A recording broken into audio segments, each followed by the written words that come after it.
Hello students, अस्सलाम वालेकुम। बास आपके स्टडी के टॉपिक्स ऐसे हैं जो आप उनको प्राइमरी लेवल, आप मिडिल लेवल, सेकेंडरी और हायर सेकेंडरी में भी पढ़ते जाते हैं। आज ऐसा ही एक टॉपिक मैं आपके सामने डिस्कस करने जा रहा हूँ, दैट इज डीएनए स्ट्रक्चर।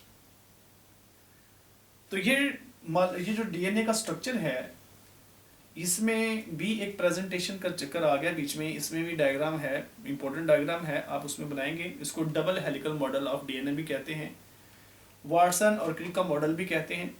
ये आप लोअर क्लासेस में भी पढ़ते आए हैं। ये आपने जो जनरल साइंस मिडिल क्लास में पढ़ा वहाँ में भी था, वो प्राइमरी क्लास में भी ये है, और ये हायर में भी है और हायर सेकेंडरी में भी है। तो आइए देखते हैं कि डीएनए एक्चुअली बनता कैसे है। डीएनए दो डिफरेंट पॉलीन्यूक्लियोटाइड का स्ट्रैंड है। इसके बारे में सबसे पहले जिस शख्स ने कंसेप्ट दिया था उसका नाम है रोजालिंड फ्रैंकलिन। एक फीमेल साइंटिस्ट थी। इसने एक्सरेज डायफ्रैक्शन की मदद से ये साबित किया कि डीएनए के एक्चुअली दो स्ट्रैंड हैं। और जिस शख्स ने ये सबसे पहले ये साबित किया कि डीएनए एक फाइब्रस स्ट्रक्चर रखता है, उस शख्स का नाम है मराइस विल्कन। लेकिन डीएनए का जो प्रॉपर डबल हेलिकल मॉडल है वो जिन्होंने पेश किया वो हैं वाटसन और क्रिक। आइए देखते हैं कि इन्होंने डीएनए के बारे में क्या प्रेजेंटेशन दी और डीएनए को किस तरह से इन्होंने प्रेजेंट किया। डीएनए के एक्चुअली दो स्ट्रैंड हैं और दोनों स्ट्रैंड्स ही हेलिकल फॉर्म में हैं। हेलिकल फॉर्म वो होती है जो कि जिगजैग हो, स्ट्रेट ना हो। मसलन मैं आपके सामने एक सीधी लाइन लगाता हूँ, ये स्ट्रेट लाइन है, ये हेलिकल फॉर्म नहीं है। हाँ, अलबत्ता मैं इस तरह से बना देता हूँ तो ये हेलिकल है। अगर एक और यहाँ पे इस तरह से हो तो ये हो जाएगी डबल हेलिकल। तो आइए देखते हैं कि ये डबल हेलिकल कैसे होती है। तो डीएनए का आपने जब स्ट्रक्चर बनाना है तो जरा बड़े ध्यान से आपने ये काम करना है। इस तरह से आपने पहली लाइन ये लगा ली हेलिकल की। इसको आप डबल कर सकते हैं इस तरह से। ये देखिए जरा, आप इस तरह से इसको डबल कर सकते हैं ताकि ये आप शो कर सकें कि ये जो स्ट्रैंड है ये थिक स्ट्रैंड है। ये मैंने अभी एक ही स्ट्रैंड बनाया है। यहाँ से मैं इसको जोड़ देता हूँ और यहाँ से मैं इस तरह से इसको भी ऐसे ज्वाइन कर देता हूँ ताकि हमें ये भी शो हो कि ये एक्चुअली एक स्ट्रैंड है। ये जरा देखें जी, this is a single helical DNA strand. इसके साथ में इसका दूसरा स्ट्रैंड बनाऊंगा। जरा गौर करना है आपने, इस तरह से इसमें एक चीज का आपने ध्यान रखना है। ये देखें जरा, खैर ध्यान तो आपने काफी चीजों का रखना है, लेकिन जो टिपिकल चीजें हैं वो चंद एक हैं, उनके बारे में आपसे भी बात करता हूं। ये तो गौर करें जरा, ये देखें, ये इसमें हर जगह पे आपने ये देखना है कि एक इसमें माइनर ग्रूव होती है और एक मेजर ग्रूव होती है। एक ये माइनर ग्रूव है और जो नेक्स्ट बनेगी वो मेजर ग्रूव होगी। तो इस तरह से एक आपने माइनर एक मेजर ग्रूव बनानी है। ग्रूव का मतलब होता है इन्वेजिनेशन। ये माइनर ग्रूव है, माइनर से मुराद छोटी, ग्रूव इन्वेजिनेशन को कहते हैं, और ये मेजर ग्रूव है, मेजर ग्रूव। डीएनए का ओवरऑल जो डायमीटर है ये 2 नैनोमीटर होता है। ये 2 नैनोमीटर है। और यहां से अगर मैं शुरू करता हूं, इसको यहां से शुरू करके वापस इसी पोजीशन पे चला जाता हूं, ये जिसको मैंने लिया है उसी के वापस मैं पोजीशन पे आता हूं। ये देखें, जिस स्ट्रैंड को मैंने लिया उसी पोजीशन पे दोबारा आ गया हूं। यहां से लेकर यहां तक ये सिंगल टर्न पूरी होती है। इसको कहते हैं सिंगल टर्न है ये डीएनए की, और इसकी लंबाई होती है 3.4 नैनोमीटर। और याद रखिएगा, एक टर्न के अंदर इस तरह से जो एक टर्न बनी है, इनके अंदर 10 न्यूक्लियोटाइड्स के बेस पेयर्स होते हैं। इनके अंदर बेस पेयर की जो स्पेसिफिसिटी है वो बहुत स्पेसिफिक होती है। इसमें डीएनए के अंदर 4 तरह के न्यूक्लियोटाइड्स हैं, एडेनिन, गुआनिन, साइटोसिन और थायामीन। इसमें ए और टी की बॉन्डिंग होती है और जी और सी की बॉन्डिंग होती है।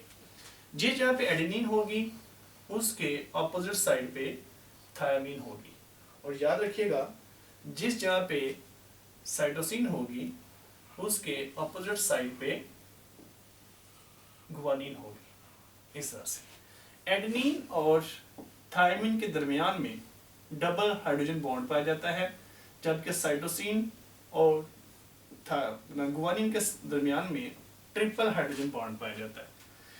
तो यहाँ पे मैं लाइन एक ही शो कर रहा हूँ, मैं तो ये यहाँ पे ये जस्ट ये शो कर रहा हूँ कि यहाँ पे इनके दरमियान में लिंक है। यहाँ पे मैं बॉन्डिंग नहीं शो कर रहा, बॉन्डिंग के लिए तो लेदर से भी डायग्राम बनाई जा सकती है, तो ये इस तरह से आप बॉन्डिंग शो करेंगे।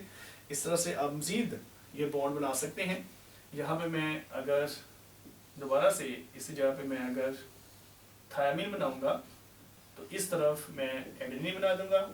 अगर मैं यहाँ पे गुआनिन बनाता हूँ तो यहाँ डेफिनेटली साइटोसिन आएगी एंड सो ऑन। अब मैं मजीद ऐसे बनाता जाता हूँ, first, second, third, fourth, fifth, six, 7, 8, 9 और 10।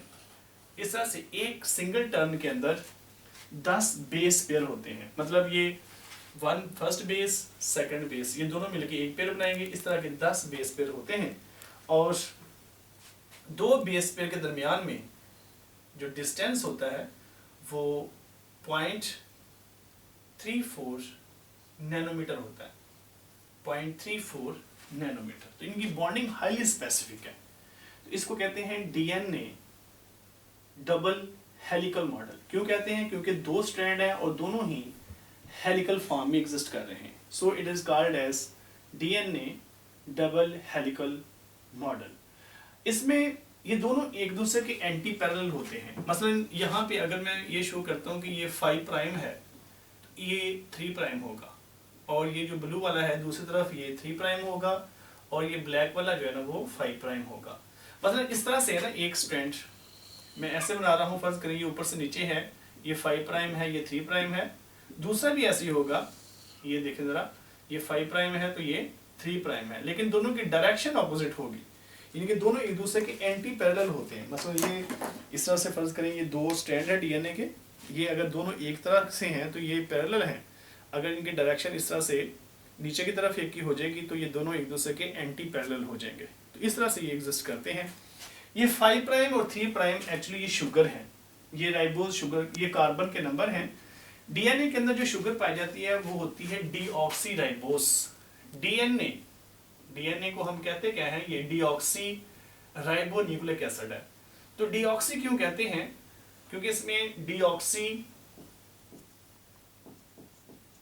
राइबोस शुगर होती है।